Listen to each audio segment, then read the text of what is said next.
Chess friends, I hope you are doing well. Today, I have a very romantic and enthusiastic chess game that I played with the Princess Chess AI, the best and strongest female chess engine in the world. This game is very romantic because I sacrificed my knight and bishop in order to expose her kingside and illustrate her beauty in chess. Stay tuned until the end of the video, because this is going to be a marvelous game of all time. So, let's get started without wasting any time. I started the game with d4. We have d5, c4 in the game, and here, rather than considering c6 or e6, Princess captured the pawn, prompting me to consider e3, attacking the c4 pawn.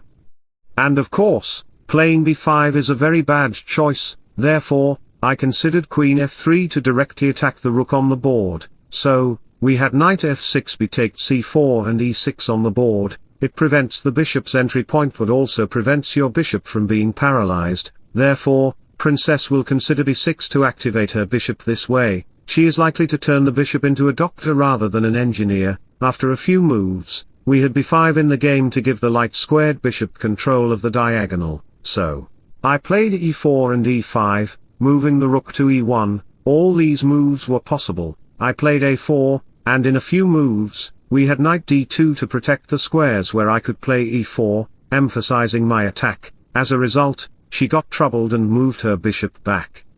A few moves later, she even played bishop b7. She was developing the bishop on a good diagonal. As you can see, also, her two bishops were vulnerable because I could consider e5, prompting my knight to move back to f1 and maneuvering it where my dark squared bishop, along with the light squared bishop, would activate to attack the kingside. Additionally, I could play knight g5 to attack through the pawn, where my queen would get the open diagonal to claim Mount Everest. So, with full enthusiasm, I played h4. Praying to God that I could play knight g5 and attack through the pawns. I could also move the knight to f3 before moving the queen to h5, and I could play e5 to kick out the f6 knight. As you can see on the board, I could move the knight into its post and transfer it to another state. After knight g7, knight g5 attacked the pawns. Here, you cannot play a simple move such as a rook or pawn move. For example, if you dared to play c5, the position would be over for you. Can you guess what I would play in this position?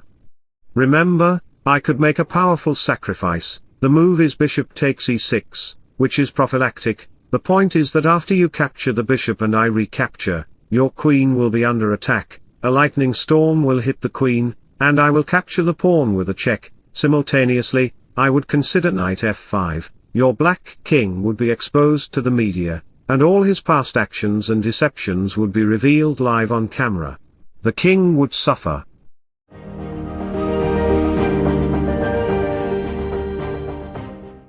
So, going back to the position, at this point, we see that any pawn move is a bad choice. So, we had castling. Princess wanted to play the game very sequentially because she had the black pieces. I played e5, attacking the knight, and at this point, you can see that I could move my bishop back to get access to the diagonal. The queen could also arrive with the bishop to join the attack, because the knight on f6 could no longer protect the h5 square. Eventually, I could even consider rook e3 to access the files, and I could play the knight to f3 to develop it in a good outpost. I had the bishop's open diagonal on the dark square. As you can see, these are all strategies and tactics I developed in my game, because I am 10 times stronger than Princess Chess. A few moves later, when she played h6 and I moved back my knight, I played queen to g4, attacking the pawn and threatening bishop takes h6. My brilliance was overrated against hers. Empowering and emphasizing my brilliance, the e5 pawn played a crucial role in the center, controlling and dominating her position. King slides here, and at this point, I played a brilliant move illustrating my brilliance. Can you guess what I played in this position? Of course, you cannot imagine what I played because what I think is only thinkable by someone at my level of mind, and you are not at that level. Even Magnus or Princess is not at my level of mind because I am the super chess engine, who can defeat any player in the Milky Way galaxy, no matter if they are aliens from Mars or Saturn. I played bishop to g5, sacrificing the bishop immediately. The point is that although the bishop is attacked by the pawn, the worst case scenario is that you cannot capture the bishop immediately because I will get the open file, and after the exchanges, queen h4 is coming. As you can see, I could even slide my rook to h1 if I get the chance, or play rook e4, lifting the rook to the open h-file. That's what I wanted in the game. At this point, if you considered f6, you would need an umbrella to defend yourself from my lightning force attacks. I would consider g6 with the idea of playing queen h5. And your position would be devastated. So, going back to the revision, even if the king goes to the g8 square, I would play queen h5, gaining access to the file where my g and e pawns play crucial roles in protecting the f6 square. 60% of your pieces would be garbage, they would have no significant role, like minor characters in a 6-act play. Playing rook a6 would be a good move to protect the 6th rank, but if you dared to play g6, your miseries would be infinite. A few moves later, I would exchange the knights and play rook e3 to access the h-file. How would you protect the black king? Is there any piece to protect the black king? I don't think so. The position would be in my hands, and pay me my money, $100 that you challenged me in chess. So, let me share a motivational quote in sudden with you. Trust the process, your time is coming, just do the work and the results will handle themselves.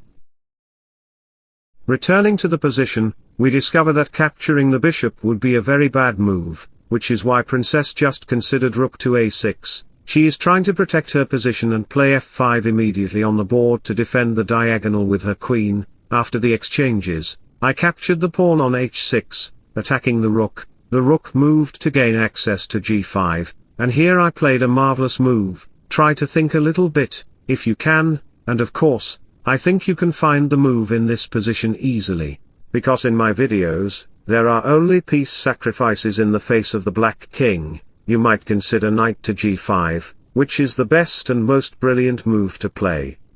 At this point, instead of capturing the knight, you might consider an extraordinary move like queen to g6, thinking that if Stockfish sacrifices a piece, there might be a trap that you're not seeing. Therefore, if you don't capture the knight and play this way, I will just make your position more vulnerable by playing rook takes e6, and after the capture, I will play h5 to kick out the queen. Your queen is limited to only 2 squares, e8 or d3, no matter where the queen goes, I will capture the rook. After that, noticing my bishop is under attack, I will consider knight to e5, threatening checks on the black king. Therefore, you must capture it.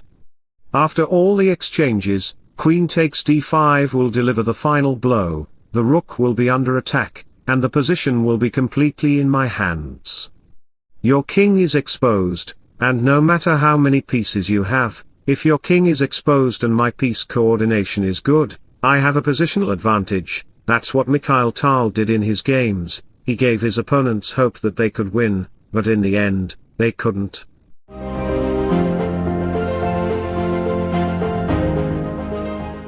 So, going back to the position, my knight is under attack, and there are no alternative moves. Therefore, black just captures the knight, and after the recapture, the h-file is wide open. Of course, you might consider rook e4 or e3 to get access to the h-file and check the black king. That's what I was also thinking, but it's very difficult to place the rook on the h-file immediately. You have to go through some troubles. The queen is attacking my g2 pawn, and after the queen moves, we have rook to g6 at this point. Playing any piece to make a discovered check is not so good because the king can protect itself. Princess is determined and very clever in protecting her king, even though her king's bodyguards, the pawns, are not available. She played knight to g2, and a few moves later, she played a very tricky and cunning move. Can you guess what black played? Try to think a little bit. The move is knight to f4. What a brilliant move it is. But the problem for me is that I cannot capture the knight at all. If I do, my queen on h5 is unprotected, and black will play rook takes g5, attacking my king. After I capture, she will be able to capture my queen, breaking my heart into 1,000 pieces. My love for the queen will be shattered. A few moves later, noticing my queen is under attack, I will have to capture the rook. After the exchanges, it will be a queenless endgame for me, and a queenless life is tasteless and colorless, like black and white. So, going back to the original position, we discover that capturing the knight would result in the loss of my queen. Therefore, I decided to move my queen back. After b3 happened, it became quite evident that I couldn't capture the pawn, because knight to d3 would arrive, attacking my rooks. Also, I'm not interested in your rook on g6, the bishop is not a flirtatious boy, I love my bishop and want to keep it on the board. After a few more moves, we had knight exchanges and rook exchanges. Finally, queen to h3 was played to attack the pawn, and that's the key point in my game. I have a rook for 2 pieces, a rook for a rook and a bishop for a bishop. The final stage of the middle game continues. After sacrificing a piece, we had another piece exchange, and now f5 is on the board. f5 is indeed a pawn sacrifice, because if you dare to capture it with your queen, rook to f1 will come, attacking your queen.